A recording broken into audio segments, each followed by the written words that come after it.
So in this Moomoo tutorial video, I am going to be showing you guys how to open up a cash account here on the Moomoo application. So once you open up Moomoo, what I want you to do is I want you to go to the bottom here, and in between markets and news, I want you to go ahead and press on accounts.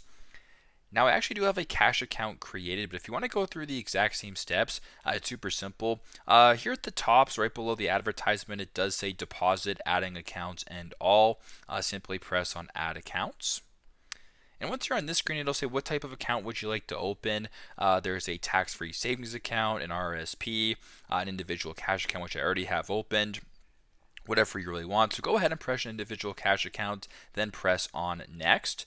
Now, once you're here, it's going to go into a bunch of different screens where you have to answer a bunch of different questions like employment information, all that kind of stuff. Then once that'll happen, it'll, I do believe, take 1 to 3 business days to get your account approved. And once that is done, your account will then look like this, where you have a cash account just like this, and you can go ahead and trade in your cash account. So very simple, very straightforward, but that is how to open up a cash account here on Moomoo. Thanks again for watching, and I hope this video helps.